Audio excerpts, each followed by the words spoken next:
This happened just a few months ago, and to be honest, I still think about it more than I'd like to. I've been driving for Lyft for a few years now, usually working late night shifts. The roads are quieter, the tips are better, but there's a trade-off. Every now and then, you get a story that sticks with you. And not in a good way. I've always considered myself pretty careful. I've had my share of odd passengers, but nothing, and I mean nothing, even comes close to what I'm about to tell you. At the time, I didn't have a dashcam. That night was the reason I finally installed one. The shift started out like any other.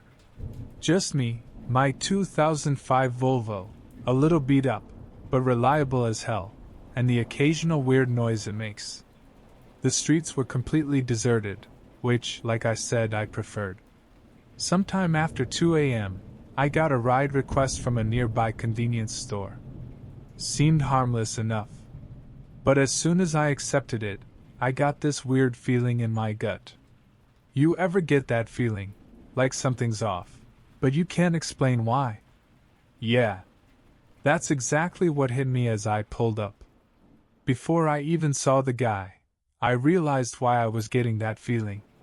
The store was closed. Lights off. Parking lot empty.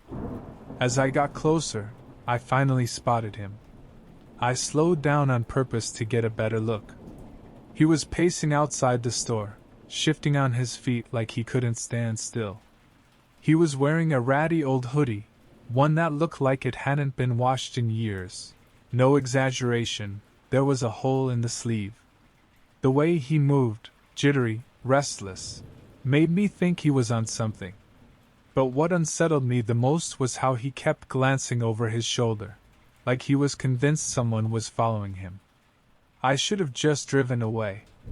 I even hovered my finger over the cancel ride button. But for whatever stupid reason, I didn't press it. Instead, I unlocked the doors.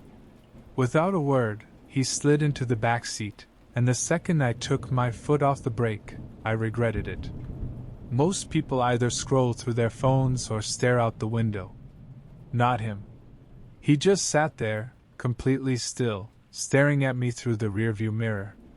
No blinking. No looking away. Just an unbroken stare, locked right on me. I tried to ignore it. I turned on the radio, hoping to break the silence, but the second the music started playing, he snapped at me. Turn it off. His voice was low, raspy, the kind of voice that instantly tells you he's a heavy smoker. It caught me so off guard that I jerked the steering wheel a little. My first instinct was to look at him in the mirror, but I fought it. Instead, I just did what he said, gripping the wheel a little tighter. We drove in silence for a while. I thought maybe he'd just sit there quietly until we got to his stop. That's what I was hoping for, at least. Then, out of nowhere, he spoke. You ever pick up someone you shouldn't have? That question hit me like a brick. I let out an awkward laugh and said, Well, I hope not. I was trying to keep it light, but he didn't react. Instead, he just leaned back and muttered something to himself, too low for me to hear. Then, he started talking about how he used to drive for Uber but quit because some guy stole stuff from his car. He was slurring his words, so I couldn't catch everything, but I got the general idea. What unnerved me the most was that while he was telling this completely normal story, he was smiling the entire time. Not a friendly smile. Just a smile. Who the hell smiles while talking about getting robbed? Then he ended his story with, It's funny how much trust you put in someone sitting right behind you. And that's when I stopped seeing him as just another weird passenger.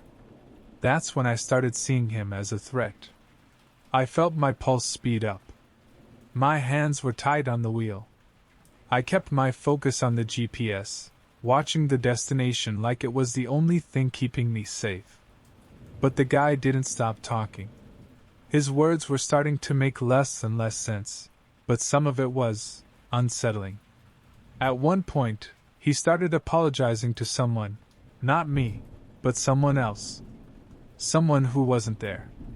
He kept saying, "I didn't mean it." Over and over. "I'm sorry. I didn't mean it." I didn't respond. I didn't know what he'd done. I didn't know what he was capable of. I just kept driving. We were only a few minutes from his stop when he suddenly snapped out of his muttering haze and yelled, "You missed the turn!" I didn't. The GPS showed we were exactly on track. But out of pure instinct, I slammed on the brakes. He demanded that I pull over. So I did. At that point, my hands were shaking. I just wanted him out of my car. But then, headlights appeared behind us. A police car. I silently prayed for it to stop. But it just crept down the road, its spotlight briefly sweeping over my car. In that instant, the guy slouched down, as if trying to disappear. I glanced back, and he was lying almost perfectly flat across my back seat, eyes closed. I immediately looked away, forcing my breathing to stay steady. He stayed like that for way too long. I wanted to tell him to get out, but I was too scared to say a word. Eventually, he lifted his head, looked at me, and said, "You got lucky." Then, before I could react, he opened the door and disappeared into the night. I ended my shift early. I was too shaken up to keep driving. But here's the part that makes my stomach turn. A few weeks later, I was scrolling through my phone when I came across a news article. A convenience store had been robbed on the night I picked up that passenger. The store? 2 blocks from where I picked him up. I don't know what he did before he got in my car. I don't know what he could have done to me if things had gone differently. And honestly, I don't want to know. I thought about going to the police, but for personal reasons, I tend to avoid law enforcement. Not sure if my report would even help at this point. But one thing's for sure, I'm a hell of a lot more careful about who I let in my car now.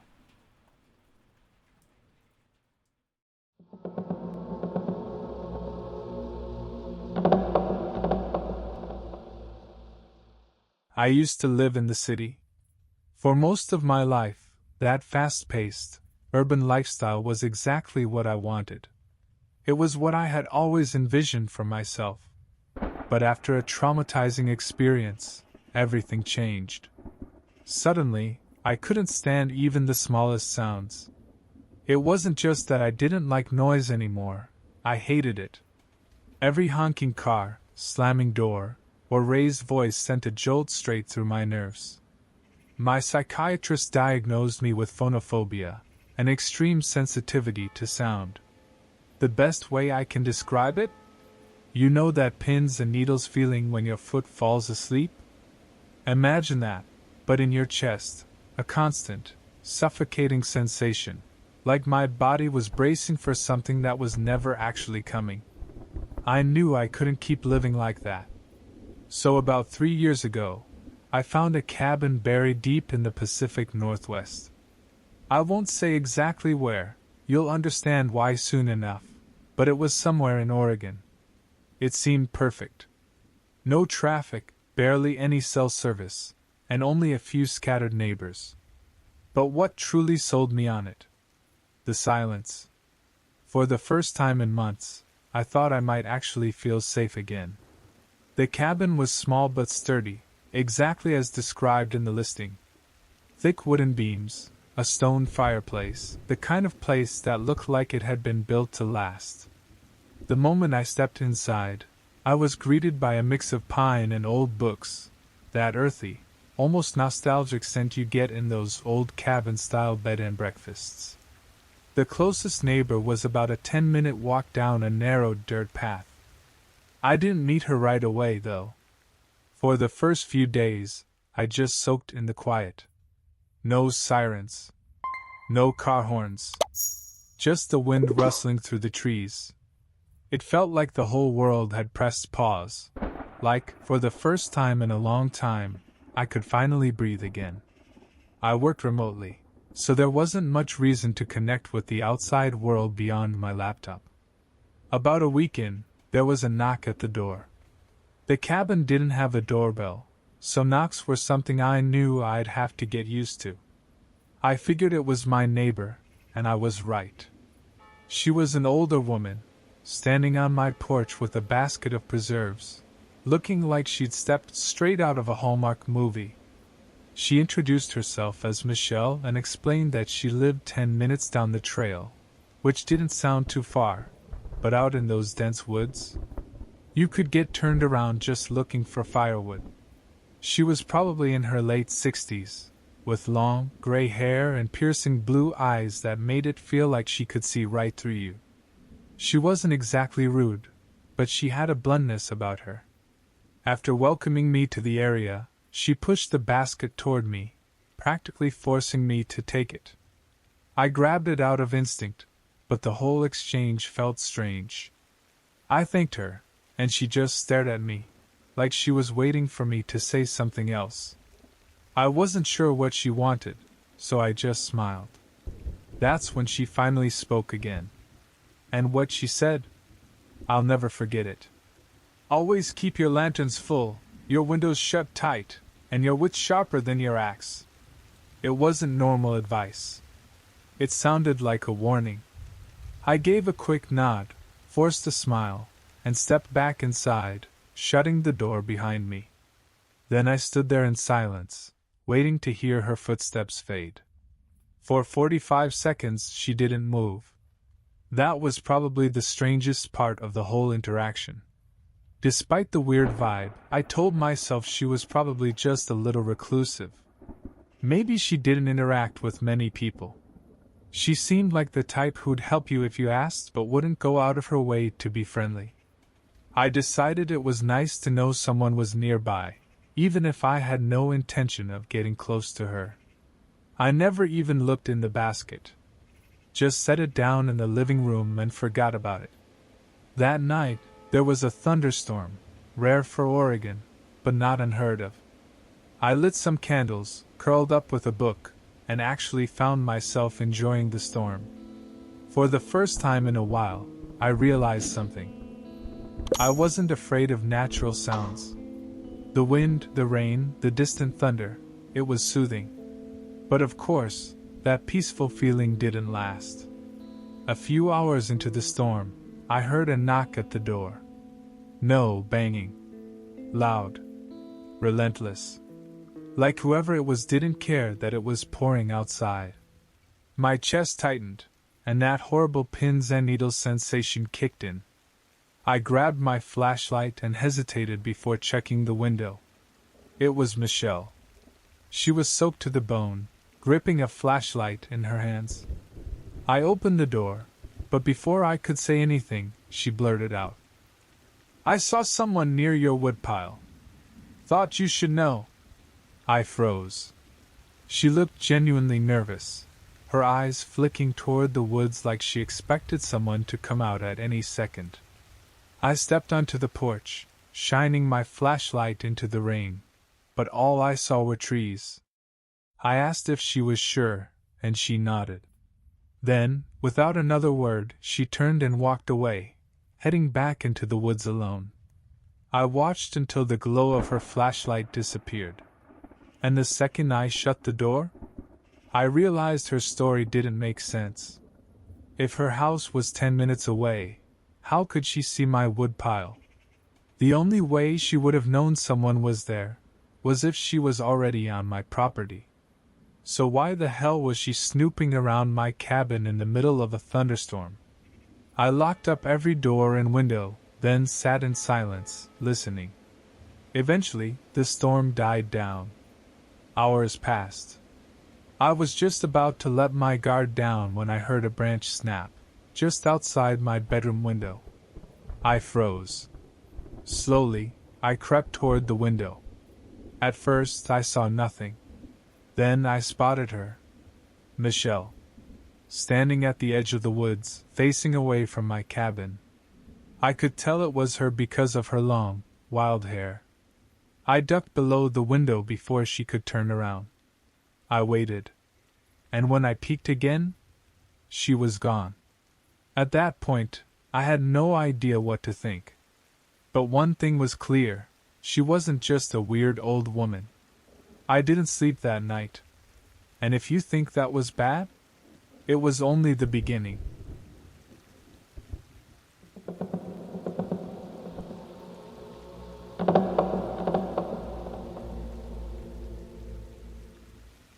My name is Stewan. My girlfriend Catherine and I met 3 years ago as freshmen in college. We go to Stanford, which has been my dream school since I was 8. Neither of us are from California. We're actually from Ohio, just different cities. She's from Cincinnati, and I grew up just outside Columbus. I think that's a big part of what drew us together. There's something about meeting someone from your home state in a place where you feel like an outsider. Stanford isn't huge, but the majority of the students are from California. Being from the Midwest made us stand out. One of the traditions we started early in our relationship was splitting Christmas between our families.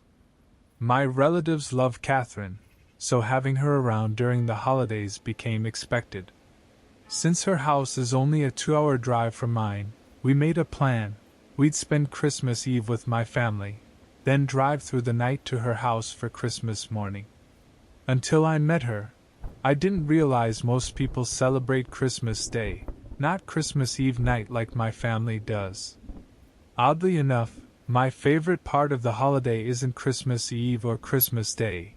It's that late night drive between our houses. It's become our own little tradition, something we both look forward to every year. The first time we did it still stands out as one of my favorite memories with her. Because of where I live, the fastest route between our houses doesn't involve any major highways. It's just long, quiet backroads, nothing but fields, trees, and the occasional farmhouse. Since it's always super late at night, and we take such a secluded route, we rarely see any other cars. It's like the whole world is asleep, and for those few hours, it belongs to us. And don't laugh, but we always blast Juice WRLD during the drive. His music has been a shared obsession since we met. I know it's kind of cringy, but something about singing the lyrics together feels special.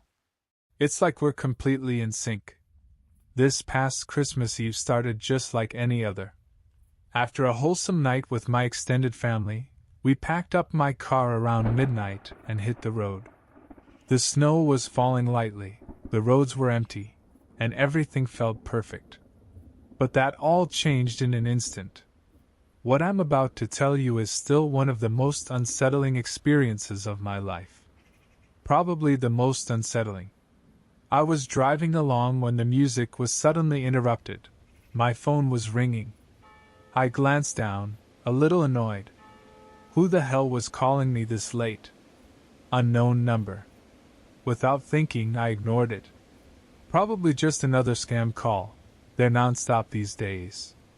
Catherine laughed and made a joke about how dedicated telemarketers must be if they were still making calls on Christmas Eve. I chuckled, agreed, and that was that. Until a few minutes later, my phone rang again. Another unknown number. Probably the same one. I sighed, irritated, and let it go to voicemail. Catherine raised an eyebrow. I tilted my phone toward her to show her the caller ID, and she just said, "That's so weird." I just shrugged and kept driving. The music eventually came back on, and I tried to shake it off. But not 2 minutes later, it rang again. At this point, I was pissed. Cursing under my breath, I reached for my phone, swiping aggressively across the screen, ready to tell whoever it was to screw off. My sudden outburst startled Catherine. Her body tensed up. In hindsight, I probably overreacted, but I was tired of being harassed. I snapped into the phone, practically barking. "Hello?" I expected the usual scam script. Instead, I was met with silence. I turned down the radio, straining to hear. And then, from the other end of the line, static. faint, crackling static. I was about to hang up when a man's voice spoke. "Hello, Stewan." I nearly swerved off the road. My mind went blank. My entire body tensed. Before I could respond, he kept talking. He started listing off personal information. My full name. My address. Details about my life that no stranger should know. Details that no stranger could know. My heart was pounding. My hands felt numb.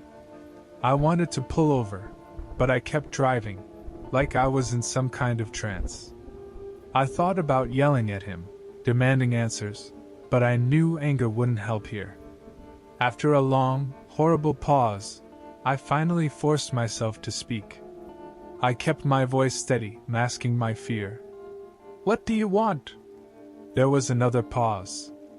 And then, his response made my blood run cold. "I'm not here for you. I'm here for Catherine." Hearing my girlfriend's name was 100 times worse than hearing my own. Catherine's horrified expression told me she was just as shocked as I was. I blurted out, "I don't know a Catherine. You've got the wrong number." The man chuckled. Then, in the calmest voice imaginable, he said, "She's sitting right next to you." That was too much for me. I pulled over immediately. My hands were shaking. I turned to Catherine, about to say something, when she lunged forward and hung up the call in one fluid motion. I stared at her in disbelief.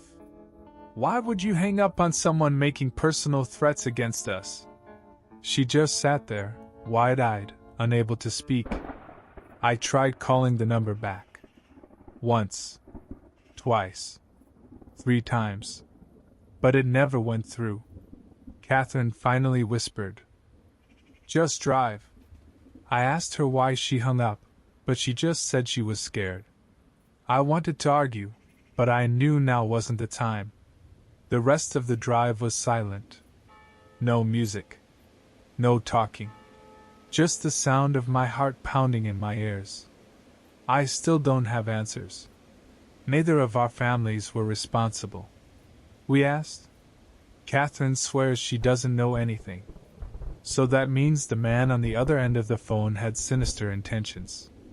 You might think I'm overreacting, but listen, no one else on earth knew we were driving that night. I don't know who he was. I don't know why he called me. But I know one thing for sure. He's going to call again. And next time? I don't think I'll be so lucky.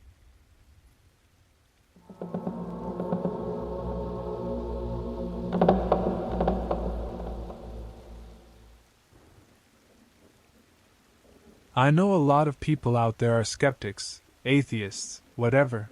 You don't have to believe in this. I'm not here to convince anyone of anything.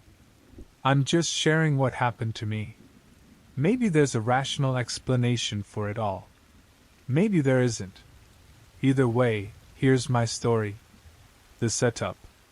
It all started back in 2019.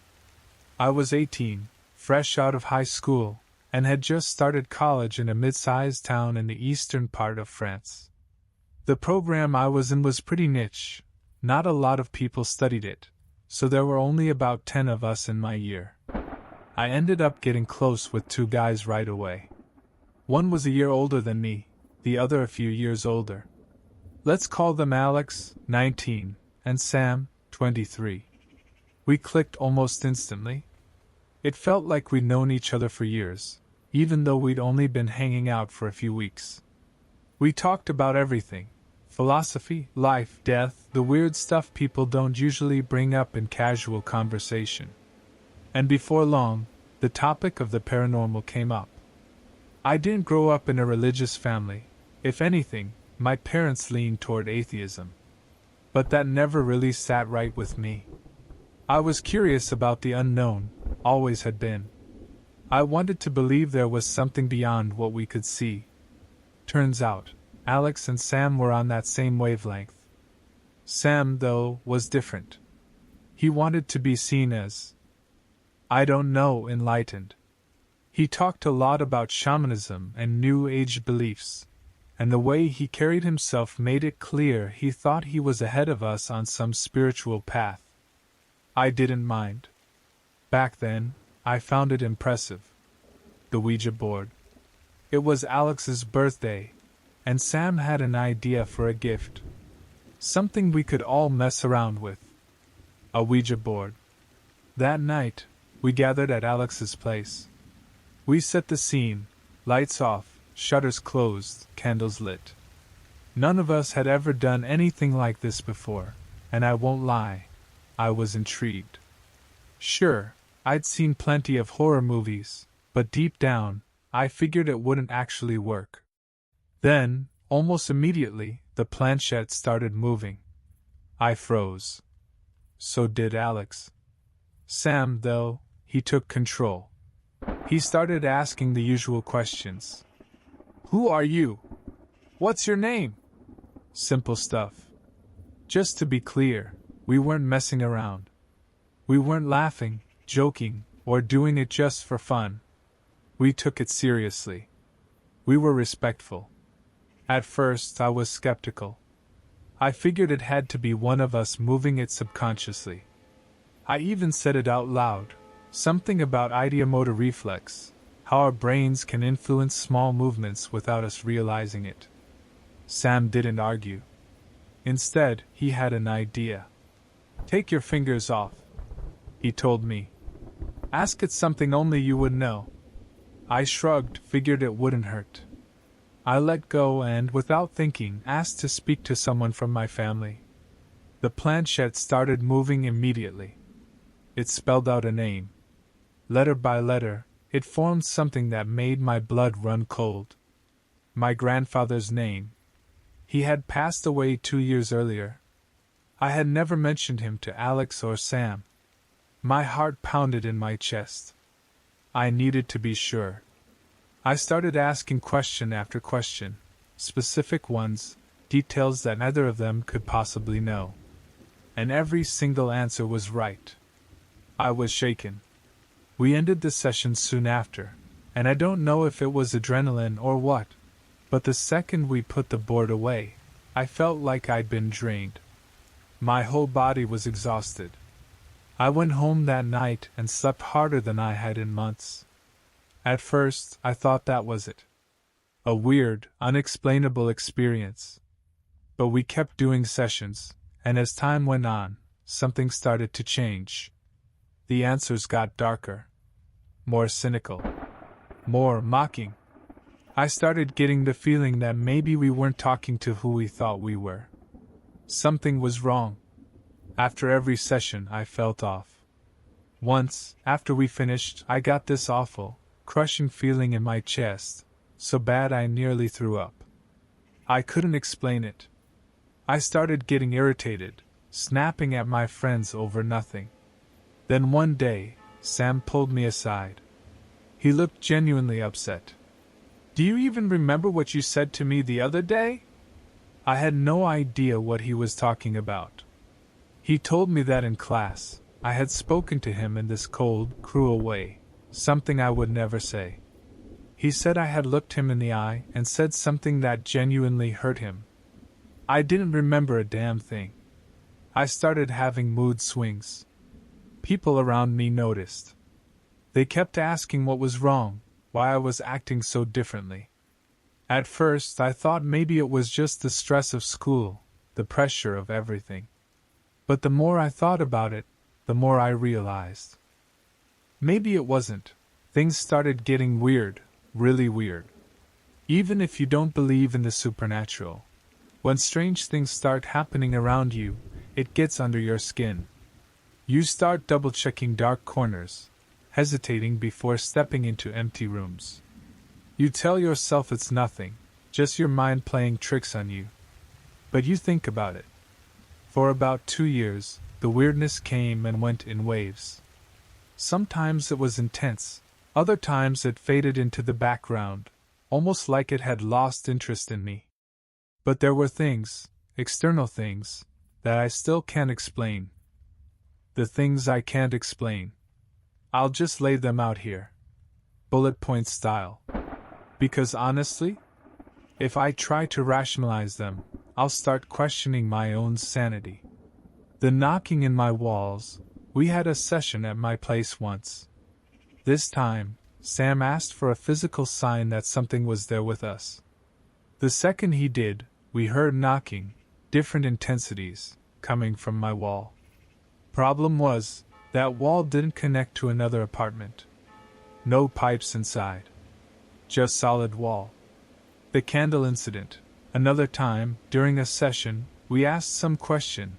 I don't even remember what.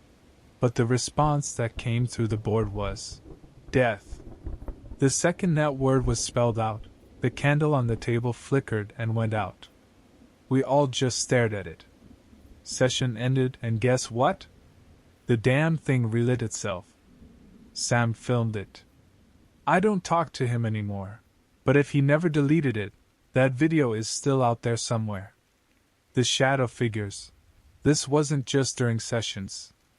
Even in broad daylight, I'd catch movement out of the corner of my eye. Quick shadows darting across my apartment. Always in the same places. When I was a kid, I saw something similar, dark shapes moving between two hedges outside my childhood home. Years later, my dad admitted he'd seen them too. The woman in white. One afternoon, I was cleaning up, just going about my day. My apartment window faced the street, not super busy, but not exactly empty either.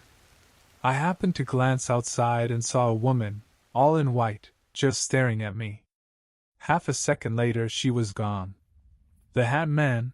I was taking the trash down to my building's basement, already a creepy place, and this didn't help. As I turned to leave, I saw a man standing near another door. Thought he was a neighbor, so I turned to say hello. He wasn't there. He was gone. Just disappeared. Later, I looked it up and found out about the Hat Man, a shadow figure people have reported seeing all over the world. I'd never even heard of him before. The Jumping Bread. One night, I was watching a show and eating dinner when, out of nowhere, the bread sitting next to my plate jumped about 4 inches into the air before landing right back where it was. I immediately thought earthquake, but nothing else had moved. My friends laughed when I told them. I didn't blame them. I would have laughed too. The bathroom door. I went through 2 relationships while living in that apartment. Both of my exes, at different times, saw the bathroom door open by itself. The thing is, the door usually closed on its own because of a slight incline in the floor. You had to actually push it to open it. No windows were open. No explanation. The rolling water bottle. One night, I set an empty plastic water bottle next to the trash can. A few moments later, it tipped over and rolled straight to my feet. I convinced myself I must have moved something, caused a draft, whatever. But even as I rationalized it, something about it felt off. The TV volume incident. My ex and I were in the kitchen, cooking dinner. The TV was on in the background. It was a cheap one, and the remote was finicky. You had to be right in front of the screen to change anything. The remote was sitting on the kitchen table, completely out of range. Suddenly, the volume shot up. I immediately turned to my ex, thinking she was messing with me. She wasn't holding the remote. The next night, it happened again. Only this time, instead of jumping all at once, the volume went up in bursts, like someone was repeatedly pressing the button. The church incident. One day, Sam and I visited an old church. He sat in the front row. That's where things got even weirder. At some point, I decided to step outside the church. Something about the air in there felt heavy, suffocating. I wasn't sure if it was the history of the place or something else, but I needed a breather. I walked a few steps away and sat on a low wall facing the church's wide-open doors. From where I was, I could still see Sam, sitting alone in the front row, his back to me. Then, out of nowhere, I heard a noise to my right. It was small, barely anything, a rustling maybe. I turned my head for just a few seconds, scanning the area, but saw nothing unusual. When I looked back toward the church, Sam was suddenly walking out the front doors. I blinked. "How the hell did you get out so fast?" I asked. He looked at me, confused. "What do you mean? You were sitting inside just a second ago. I never saw you get up, never saw you walk out. You should have had to pass right through my line of sight." His face twisted slightly. He shrugged. "I got up when I heard you leave. But that didn't make sense. If he'd stood up, turned around, and walked toward the exit, I would have seen him. I should have seen him. The church was small, empty. There was nowhere to hide.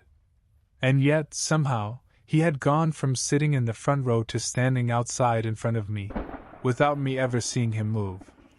The air felt different after that. He brushed it off, acted like it was nothing. I tried to do the same. But deep down, I couldn't shake the feeling that something was wrong. The rosary beads. One night, after hanging out at my place, Sam left to head home. I barely had time to shut the door behind him before my phone rang. It was him. "Come downstairs." His voice was sharp. I didn't ask why, I just went. When I got outside, he was standing there, staring down at something on the ground. Right at my doorstep, just inches from where he had stepped, lay a small rosary. "Did you put this here?" he asked. I shook my head. He told me he had nearly stepped on it the second he walked out. He hadn't seen anyone around. Hadn't heard anything. Just, there it was. I picked it up. Turned it over in my hands. It was wooden, small, simple. Nothing unusual about it, except for the fact that neither of us had any clue how it had gotten there. 2 weeks later, I came home from class, exhausted, ready to collapse into bed. I unlocked my door, stepped inside, and something caught my eye. Sitting right there on my doormat, outside my apartment this time, was another rosary. Wooden. Almost identical to the first one. I bent down, picked it up. No note. No explanation. Just another rosary, waiting for me. I kept it. I still have it.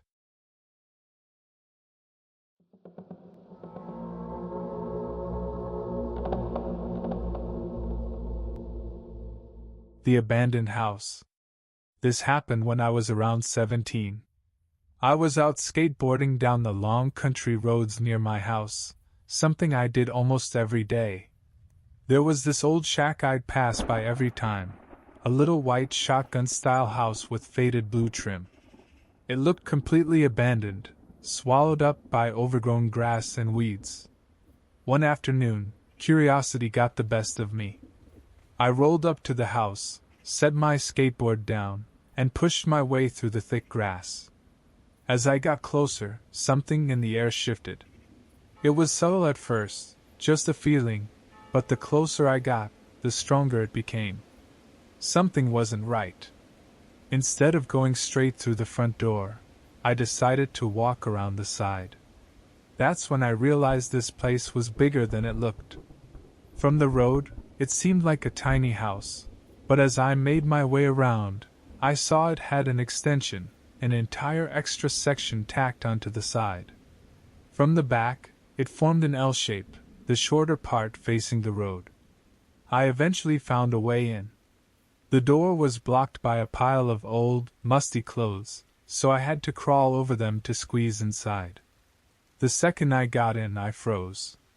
The house was filthy. Dirt, dust, and debris covered everything. But as I moved deeper inside, something weird happened. The further I went, the cleaner the house got. At first, I was just stepping over old furniture, scattered newspapers, and broken glass.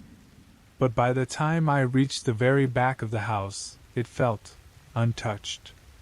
It was like I had stepped back in time. Everything looked like it had been frozen in the 1950s. No dust, no grime, nothing out of place. Like someone still lived there. That's when the uneasiness hit me hard. I had gone inside around noon, but with every passing minute, my anxiety grew. The deeper I walked, the more I felt like I was not alone. Then, at exactly 12:25, I heard it. Someone calling my name. I didn't stick around to find out who, or what, it was. I bolted. I ran as fast as I could through the house, scrambling over the pile of clothes and pushing myself through the doorway. As I passed the last window, I caught a glimpse outside. Light still shone through. But when I finally made it out, my stomach dropped. It was dark. I checked my phone. It was on 1%. The screen read 6:55 p.m. I couldn't believe it. I had only been in there for 25 minutes. At least, that's what it felt like. But somehow, almost 7 hours had passed. I grabbed my skateboard and ran as fast as I could, not stopping until I was back home. The return trip. A few weeks later, I decided to go back. This time, I brought my phone and went live on Instagram, hoping to document the place. But something had changed. The porch had sunk into the ground. The extra section, the part that made the house look like an L, had detached from the roof. It looked like the whole structure had collapsed in on itself. I stood there, trying to make sense of it. Had it really changed that much in just a few weeks? Against my better judgment, I went inside again. Everything looked the same as before, except for one thing. A closet door was open. I hadn't touched it during my first visit. Inside, I found stacks of old, rotting clothes. Most of them were falling apart, disintegrating with age. But buried under the mess, sealed inside a plastic bag, was a black and silver pinstriped suit. I don't know why, but I pulled it out. Something about it caught my eye. On a whim, I tried it on. It fit me perfectly. I didn't stay long after that. I grabbed the suit and got the hell out of there. Years later, I still have the suit. Even after all these years, I've kept it. I live a town over from where all this happened now, and sometimes I think about going back, seeing the house one last time. But honestly, some things are better left as memories, just to be safe.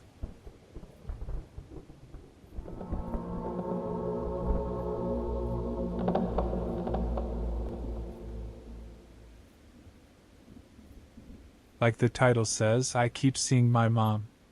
Hearing her too. The problem? She disappeared years ago. For some quick background, I grew up in a tiny town straddling the Alabama-Tennessee border.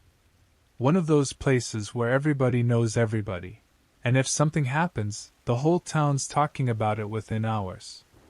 I went to a school so small my entire class had maybe 17 kids. On a busy day, the whole school building held around 100 people.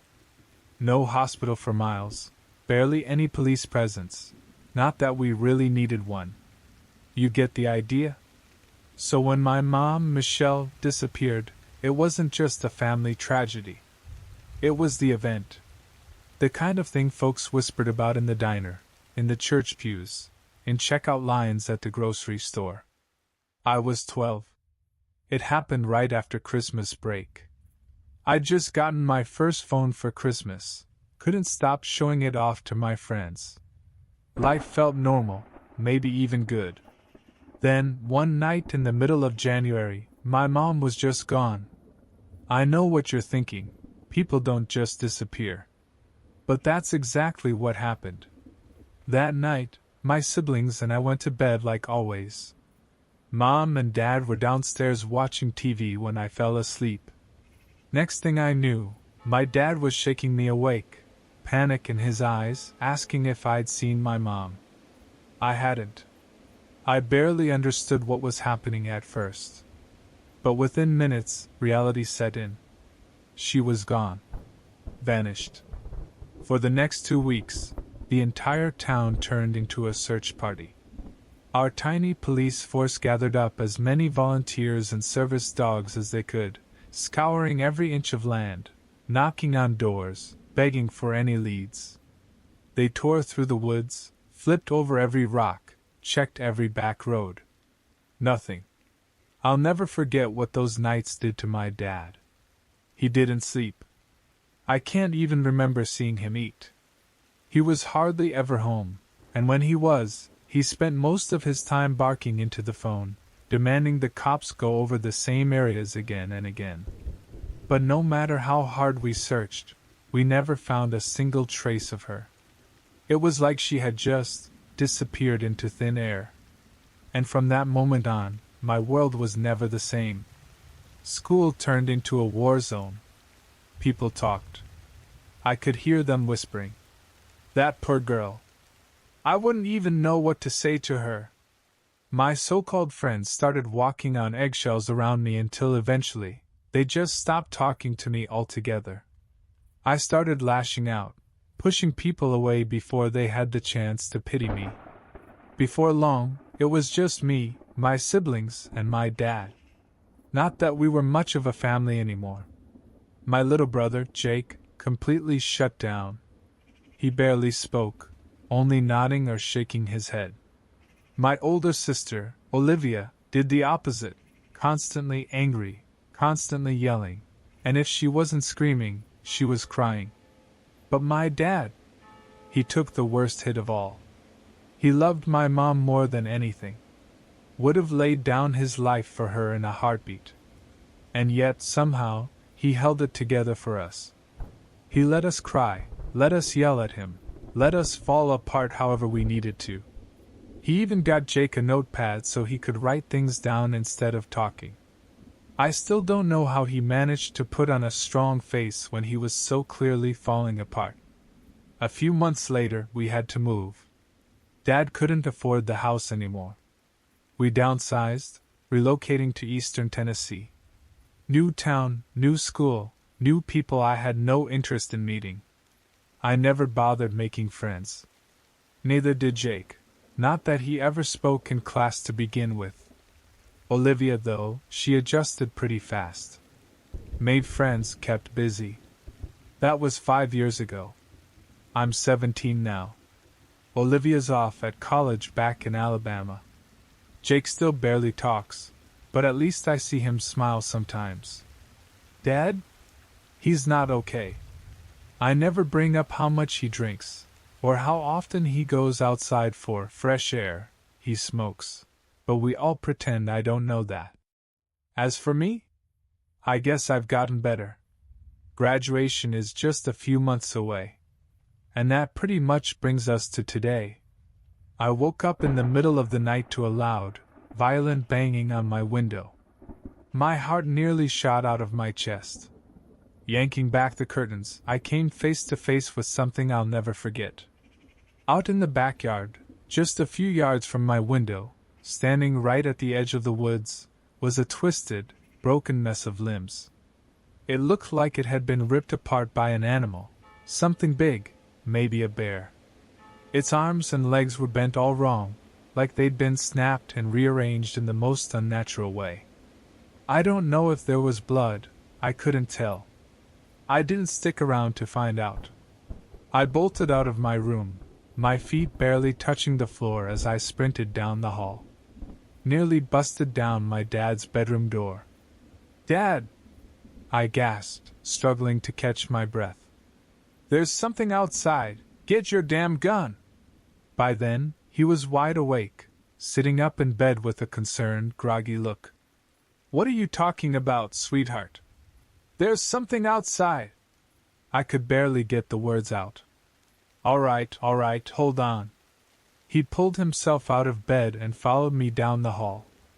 I begged him, practically screamed at him, to grab his gun. But when we got to my room, my curtains were still wide open. He walked over, peered outside. His brows pulled together. "Sweetheart, there's nothing out there." He turned back to me, motioning for me to look. My stomach dropped. No, I swear to you, I saw something. I pressed my face against the glass, scanning every inch of the backyard, searching for any trace of whatever the hell I had just seen. Nothing. Just darkness. The empty yard. The woods still and silent. Dad let out a tired sigh. Go back to bed, Hannah. His voice was firm. Final. No room for argument.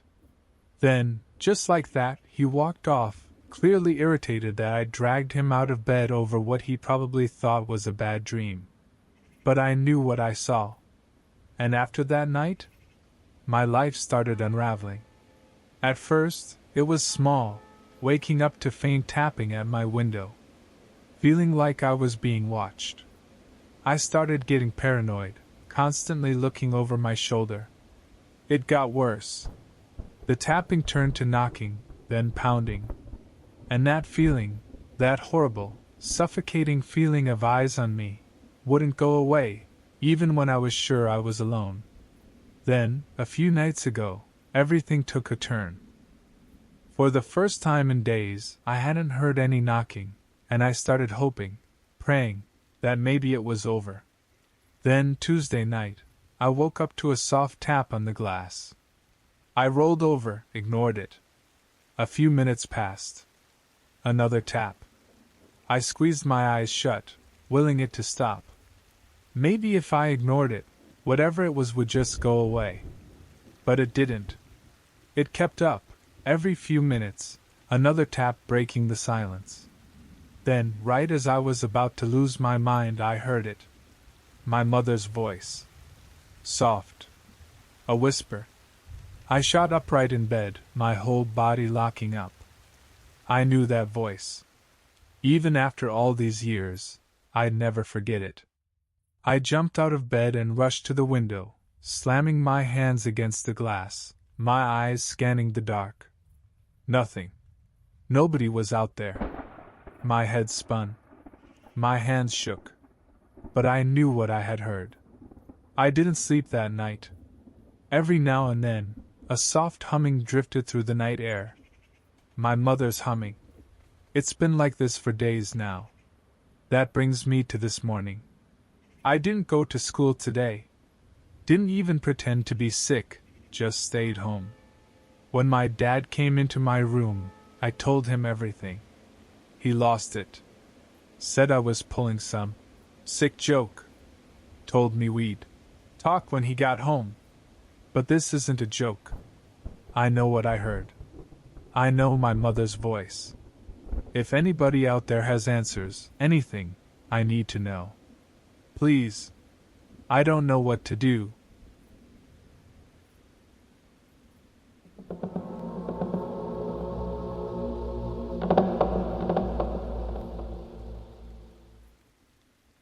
I have a gift, telepathy. Before anything else, let me be clear. I'm not here to convince anyone that what I can do is real. My goal isn't to prove anything, just to share my experience and answer any questions from people who are genuinely curious about the subject. In the field of parapsychology, telepathy is described as the ability to pick up on someone else's thoughts, emotions, or intentions without the use of spoken words, body language, gestures, or any written communication. I first realized I had this ability when I was about 7 years old. It happened over something as simple as trying a cinnamon candy with a friend. We had just bought it from the supermarket, and as soon as we each popped one into our mouths, I immediately loved the taste. But then I heard my friend say, "Wow, this is awful." Without even thinking, I responded, "No way, it's actually really good." He turned to me, his eyes wide with confusion. "How did you know I didn't like it?" I never said that, I only thought it. At the time, I didn't fully understand what had just happened. My friend, clearly unsettled, spit out the candy and went straight home. After that moment, I started noticing a strange pattern. Whenever I was talking to friends, I would hear a sort of voice coming from them, just seconds before they actually spoke. It wasn't like I was hearing whispers or an echo. It was more like I knew what they were about to say before they said it. Naturally, I would respond before they had a chance to speak. At first, people were surprised. But soon, they started treating me differently. They called me weird, annoying. Eventually, they stopped wanting to talk to me at all. To keep my friendships, I learned to keep my mouth shut. I stopped mentioning the things I heard and never brought it up again. How it changed my life. As I got older, I realized my ability wasn't just some childhood quirk. It was something I could actually use. When I became a teenager, I had no trouble meeting and dating girls. My friends, who had no idea about my ability, couldn't understand how I always seemed to know exactly what to say. I joke. When you know what someone's thinking, it's easy. They would laugh, assuming I was just confident or lucky. The way I experience this voice isn't always the same. Sometimes it's an exact copy of the person's voice in my head. Other times, it's more like an emotion or intention, like I can sense what they mean to say before they even put it into words. It depends on how strong their conscious thoughts are in that moment. Over the years, I told a handful of people about my ability. But even when I'd prove it, by telling them exactly what they were thinking, most still refused to believe me. They'd assume it was some mentalism trick or a lucky guess. Using my gift to help others. When I reached adulthood, I decided to put my ability to good use. I became a psychologist. It turned out to be the perfect profession for me. During therapy sessions, I don't just listen to my patients. I know what they're feeling, sometimes even before they do. I understand their emotions, their hesitations, their buried thoughts. And because of that, I'm able to help them in ways that feel deeply personal and precise. My patients often tell me I have a gift for understanding them, that I seem to just get it, without them having to explain everything. If only they knew the full truth. I know my English might not be perfect. I used a translator to write this out. In my native language, there aren't many places where I can share experiences like this without people immediately assuming it's fake or getting my posts deleted. But whether people believe me or not, I know what I've experienced. And that's enough for me.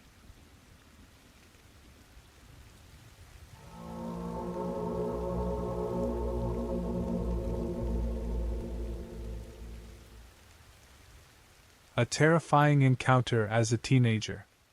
A tall, featureless figure that haunts me to this day. This happened about 15 years ago, and even now, at 30 years old, just thinking about it gives me chills. It's something that's stuck with me, something that has left an imprint on my mind in a way nothing else ever has. The best way I can describe it? Imagine something vaguely human-shaped, but stripped of anything recognizable. It was extremely tall, at least 10 to 12 feet, thin, and completely featureless. No eyes, no mouth, no nose. Its entire body was a grayish-white, almost like it was sculpted from clay, and there wasn't a single piece of clothing on it. The closest thing I can compare it to is a naked, faceless Slender Man, but even that doesn't fully capture the feeling of wrongness this thing gave off. Worst of all, it had an ability that I still can't explain, something that made fear hit me before I even saw it. A fear so intense it didn't feel normal. The night it happened, I was about 14 or 15 years old, sitting in my bedroom, playing Xbox like I usually did at night. The window beside me was wide open. It was cold outside, but the air was completely still, not a single breeze, no sound from the trees, nothing. Then, out of nowhere, a sensation shot through my entire body. It was like ice water had been injected straight into my veins, racing from my head down to my toes. My body locked up. I couldn't move. I was completely paralyzed by fear, even though nothing had happened yet. My mind was screaming at me that something was behind me, right outside my window, watching me. I don't know how, but I knew that whatever it wasn't human. I've never felt that level of pure, primal terror before, or since. It was like every instinct I had was telling me I was in immediate, unspeakable danger. Finally, with every ounce of courage I had, I forced my body to move. Instead of turning my head to look out the window, I spun around quickly and dove onto my bed, yanking the covers over myself like a little kid hiding from a nightmare. I lay there, completely still, listening. Nothing. No footsteps. No rustling outside. No movement at all. Just silence. I stayed like that for a few minutes before finally working up the nerve to take a look. I reached up, grabbed the windowsill, and slowly peeked over the edge. I saw it. At first, I didn't see anything unusual, just my PT Cruiser, which was parked about 15 feet away, directly in front of my window. But then, something moved. Something stood up from behind my car. It was tall, so tall that even with the car between us, its waist was above the roof of the cruiser. It was thin, its arms and legs impossibly long and skinny. Its entire body was covered in a faint, static-like distortion, almost like a television screen with no signal. And then, it turned toward me. I was frozen, my eyes locked onto its completely flat, featureless face. There was nothing there. No eyes, no mouth, just smooth gray skin, like an unfinished mannequin. Even though it had no eyes, I could feel it looking at me. The sound it made. As it moved, a sound filled the air, one that I'll never forget. It was a deep, rushing noise, like a strong wind or distant, roaring water. It reminded me of white noise, that loud static you hear when a TV loses its signal. But when it stopped moving, so did the sound. Then, with the most unnatural, robotic movement I've ever seen, it turned away from me. First, its waist rotated, then its upper body, and finally its head, as if each part had to turn separately. And then it rushed into the darkness. The way it moved. The thing didn't run. It didn't walk like a normal person either. It glided across the ground with long, smooth strides, covering an impossible amount of distance in seconds. When it reached my 5-foot-tall cattle fence, it stepped over it like it was nothing, like the fence didn't even exist. As it moved, that strange static-like distortion around its body thickened, turning into a smoky haze that trailed behind it. The smoke drifted toward the ground and then vanished, dissolving into nothing. And then, the darkness swallowed it up. I watched until I couldn't see it anymore. Until it disappeared completely into the night. The whole experience lasted maybe a minute, but it felt like an eternity. I've spent years trying to figure out what I saw that night. I've searched for similar stories, descriptions, anything, but I've never found anything exactly like this. The closest comparison I can find is a naked, slender man, but even that doesn't quite fit. The way it instantly triggered fear, the way it moved, the static distortion clinging to its body. I haven't come across another encounter that perfectly matches what I saw. I don't expect people to believe me. If I hadn't seen it myself, I wouldn't believe me either. But I know what I saw was real. I've been searching for anyone else who has experienced something like this. If you've ever seen something similar, or know of any stories that match, please let me know. I've been haunted by this for 15 years. And I still don't have any answers. That experience shook me so badly that for 11 years, I couldn't bring myself to step foot in that field that night. It wasn't until about 3 years ago that I finally forced myself to go back out there, just to shut the chickens in for the night. Even then, I felt like I was pushing my luck, like the second I let my guard down, I'd see it again. I had this overwhelming feeling that it wouldn't just stand there this time. It wouldn't just watch me. It would try to take me. The way it moved that night, the way it turned to walk away, it wasn't like it was escaping or retreating. It wasn't afraid of me. It was calm. Almost like it was letting me go on purpose, like it was saying, "Yeah, just wait. I'll see you again." That's the part that still gets me.